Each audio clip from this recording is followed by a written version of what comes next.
Hello, this is Marshall Zhukov, and here we are together again on YouTube. It's been a little while since I've done any videos, but here I've got one I think I'm going to do today, just a real quick one. If anybody can recognize that, we've got a CZ82 pistol. Yes, most of the time these are all in black, have a black finish with black grips. I stripped the black finish off it. It was just ugly and chipped, and I did not like it. And I was going to actually re-blue it, and I thought it looked pretty darn good like this. So these are pretty easy guns to work with here. They have a ambidextrous magazine release with your thumb or finger, and their ambidextrous slide safety. These, for military pistols, are excellent double action and superb single action. Accuracy is quite good in the 9mm Makarov cartridge, which is 9x18. That's right in between the 9mm short, also known as a 9mm Kurz, or 380 9x17. And then, of course, the 9mm Parabellum 9x19, 9mm Luger. These pistols are extremely easy to disassemble. It's almost identical to a Makarov or like a Walther PPK style pistol. We'll see if I can do this one-handed.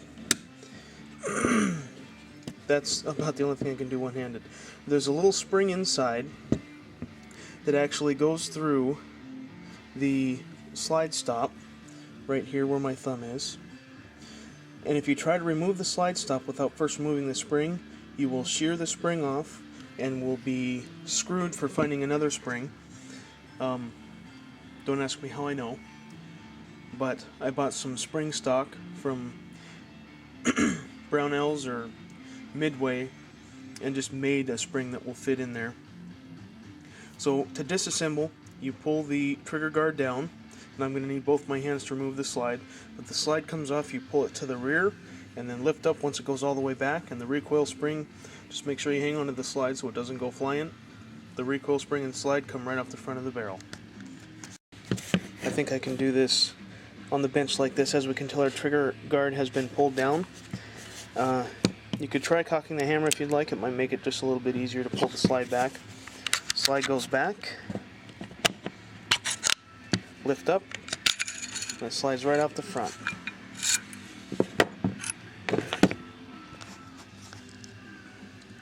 And those are our main parts. Now, the coolest thing about this,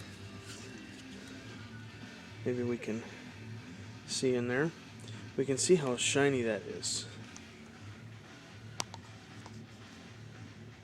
You can just see the light shining in. There's no rifling, no visible rifling. The CZ82 pistol utilizes a polygonal style rifling. So if you get the right light and the right angle, you can kind of see the twist in the barrel, but it's got no visible rifling. And this is supposed to enhance barrel life and accuracy. I was shooting this pistol at about 100 yards, and of course it's not going to shoot a 2-inch group at 100 yards, but I was shooting at a tire size. It was actually a rubber tire. I'm not sure how large it was, but one you'd probably find on a pickup truck or something. And it was shooting right around it and hitting around. Occasionally there'd be a little flyer that would fly a few feet off, but for the most part, it accurately shot in and around that tire at 100 yards. Now, it probably wouldn't have a whole lot of energy at 100 yards, but it was definitely shooting minute a bad guy at 100 yards. Reassembly is done in the reverse order. We'll just stick the spring on. It goes right inside the slide like that. Push it all the way back and push down at the same time. Our slide is now all the way on. Lock our trigger guard back in place. That's how easy it is to field strip and clean one of those. I just use my bore snake and snake out the bore, and then I'll just take a toothbrush with some hoppies on it or something, clean the inside of the slide and part of the mag well where there's powder fouling. But that's it. These are extremely fun guns to shoot, extremely easy to maintain, you can't ask for anything more. It's one of my favorite guns that I own, and it was pretty cheap. I bought it from J&G Sales a while back. You can also find these at classicarms.us.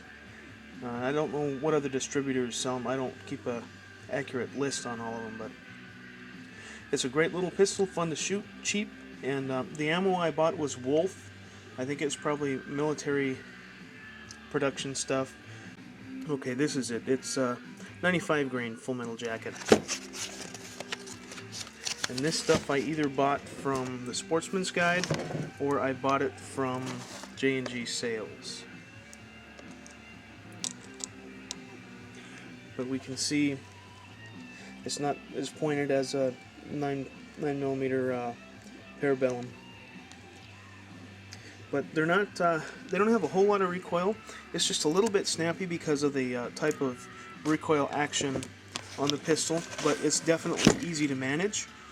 And then the one thing I did do, which helped out a little bit as well, is I painted these sights. The front sight is just kind of a small ramp, and I just took a toothpick and put some paint in there and wiped off any excess around the edges. Same thing, just took a toothpick and dropped some little bit of paint in the back, in the rear sight there in the little holes. So it's a fun gun to shoot. If anybody's looking at getting one, I would definitely recommend it. The double action trigger pull is very, very nice for a military pistol. It's smooth. It's not heavy. I have not measured it. And the single action, of course, is pretty crisp, and it's nothing to fight with at all. It helps you get an easy target reacquisition after shooting, and you don't lose a lot of accuracy if you have to squeeze the trigger fast. So for now, Marshal Zhukov signing out.